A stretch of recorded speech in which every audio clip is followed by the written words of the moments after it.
Things are starting to get very ticky around here. Yuck. There ain't nobody gonna do it for you. Got to find your own. Anybody who spends any time outside, especially in the spring, knows that ticks are a part of life, and a lot of you are very afraid of ticks. And so today I'm going to talk to you about my experience with ticks, because I got lots of experience from being a backpacker and a hiker most of my adult life and owning dogs and being out in nature. Ticks have been a part of my life, so I'm going to talk to you about what my experience has been. And thinking about planning this video this morning, and I was thinking, my goal really is to kind of put some calm to things that often cause a ton of fear, and so that's what I want to do today. I want to talk about all the tick experience I've had and hopefully help you feel a little bit better about going out and doing the things that you love and exploring nature without being terrified of ticks.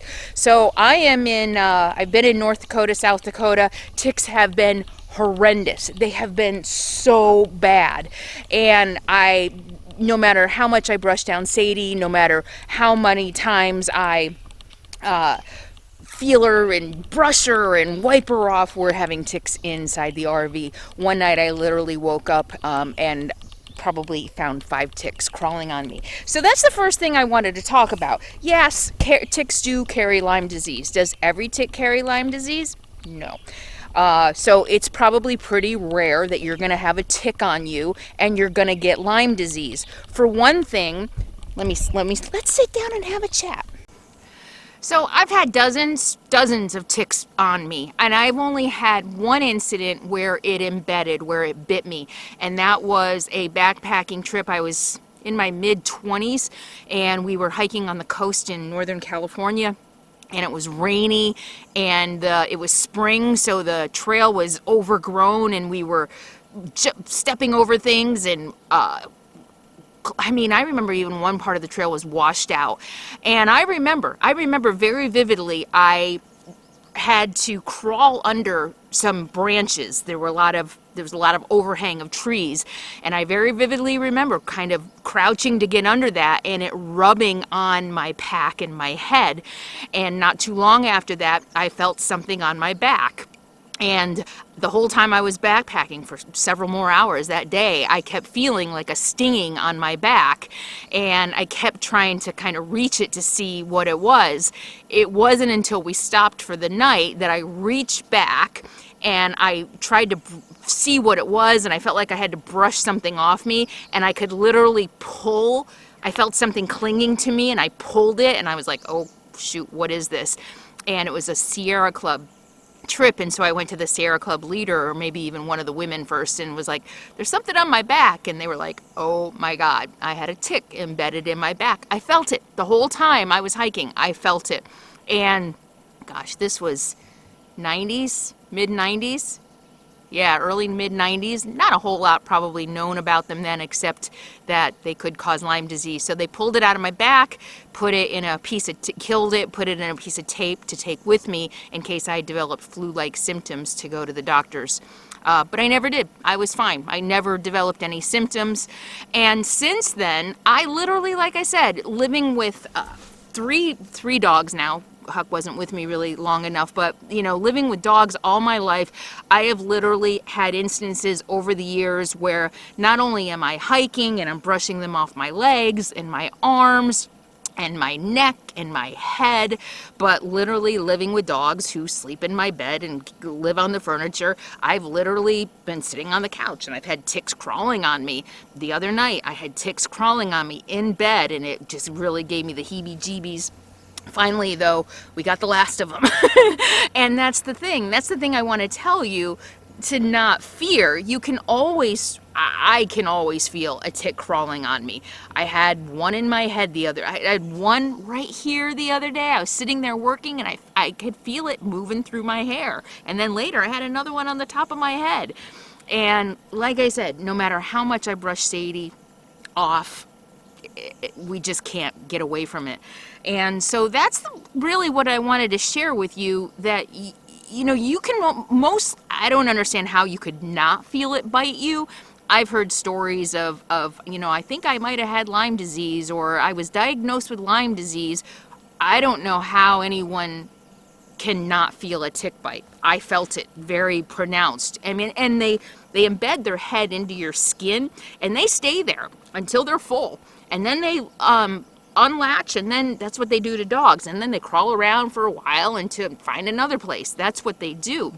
They stay on their host for a long time. So and I've pulled countless ticks out of my dogs. Capone, JT, I've pulled countless ticks out of my dog. What I'm doing for Sadie now, and I think eventually, or I don't know if my dogs were always on Frontline. I think so. And still had to pull ticks out. I don't know. She's on Simparica Trio now. So what this does, and I'm really glad I did this. I knew I'd be traveling east, and I knew that ticks and fleas might be a problem. So this is flea, tick, and heartworm, and other parasites. And what this does is when a tick bites her, it dies, which is really helpful. It's not going to create an infestation in the house, even though she's bringing them inside. Once they bite her, they die, and I have found many dead ticks laying around the house.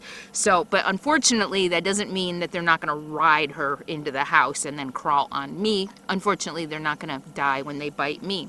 That also doesn't prevent Lyme disease. You know, there's a chance, since they're biting her, there is a chance still that she could get Lyme disease. So there are no tests specifically for Lyme disease, and according to my doctor, who has practiced in Colorado and New England, the northeastern states, for many, many years, she believes that Lyme disease is often misdiagnosed, or the other way around, that if they don't know what someone has, they're like, oh, do you hike? Yeah, well, you must have Lyme disease. And since there is no test for Lyme disease, and since the symptoms are similar to so many other symptoms of other illnesses or things, you know, they're pretty common. Flu-like symptoms, body aches, they're pretty common symptoms. She thinks a lot of times if doctors don't know, especially Western doctors, if they don't know, they'll say, oh, you must have Lyme disease. And so I'm not afraid of getting Lyme disease. Like I said, I pretty much always feel the ticks crawling on me, even at night. They've even woken me up at night. I don't know if I'm a sensitive, not very sound sleeper, but I've woken up in the middle of the night and felt something crawling on me and grab it between my fingers and throw it out. And that's the other thing. Before I had a lot of experience with ticks, I figured I was even afraid to grab them because I was afraid even having them in my hand, they would embed in my fingers, and they don't. Oh, shit. They'd fling it right on you. Oh. They crawl around for a while. They'll crawl up and down and around. Like I said, dozens of ticks on me over the years, and only one has embedded in me. And even then, one embeds in you, the chances, I don't know what, 1 in a million that it is a carrier of Lyme disease. So that's my experience. This is how I'm keeping Sadie safe. The one thing that I have been researching is alcohol kills them instantly. That's one of the only things. Rubbing alcohol kills them instantly. So she just went inside and jumped up on the bed before I had a chance to brush her off, and I sprayed the bed down with alcohol. So that's what I've been doing. At first I was doing vinegar because I read a vinegar bath will help kill them on her. And then I read again and it said alcohol. So I have a little spray bottle of rubbing alcohol, and I'm just going to spray it on the bed before I go to bed, and do my best to make sure she's not on the bed and not on the couch or anything until I wipe her off. I don't want to spray her down with alcohol. I think that's too harsh. As far as I know in my research, there really isn't anything that is a tick repellent. Everything that I know of just allows the tick onto them and then kills it once it bites. So, all right, there you go. That's my story of ticks. I hope that helps you feel safer to go out and do whatever you love to do and enjoy nature. There's so much more to enjoy out here than there is to fear. Happy 4th of July. I'll see you soon. In the meantime, be happy, be free, and be kind. I'll see you soon.